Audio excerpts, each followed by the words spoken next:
اور حقیقی حج وہی ہوتا ہے کہ جس میں انسان برداشت کرے اور صبر کرے۔ حالانکہ لوگ جب شیطان کو کنکریاں مارتے ہیں تو وہاں بھی جاہلیت کی وجہ سے غصہ کرتے ہیں، وہاں پر بھی غصہ جائز نہیں ہے، بس سنت کے مطابق آپ کنکری مار دو۔ تو راستے میں صحابہ کرام نے رسول اللہ صلی اللہ علیہ وسلم سے عرض کیا کہ یا رسول اللہ صلی اللہ علیہ وسلم، ہمیں حج کے مسائل اس طرح سکھائیں کہ گویا کہ آج ہم پہلی دفعہ مسائل سیکھ رہے ہیں۔ تڑپ دیکھیں، ہو سکتے ہیں انہوں نے پہلے بھی مسائل سنے ہوں گے، پہلی دفعہ بھی حج کے لیے گئے ہوں گے، لیکن فرمانے لگے کہ ہمیں اس طرح حج کے مسائل سکھائیں کہ گویا کہ ہم پہلی دفعہ وہ مسائل سن رہے ہیں۔ تو صحابہ کرام کے لیے مسائل کا سیکھنا ضروری تھا، تو میرے اور آپ کے لیے کتنا ضروری ہوگا۔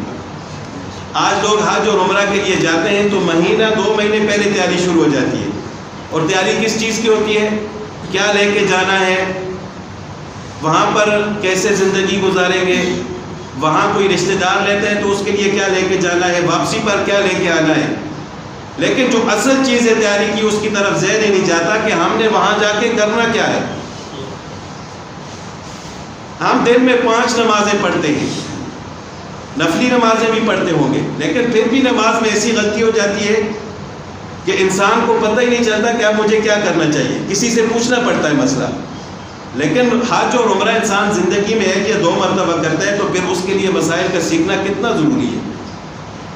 تو عملی طور پر مسائل کو یہاں سیکھنا چاہیے کہ وہاں پر جا کر قدم بقدم میں نے کیا کرنا ہے۔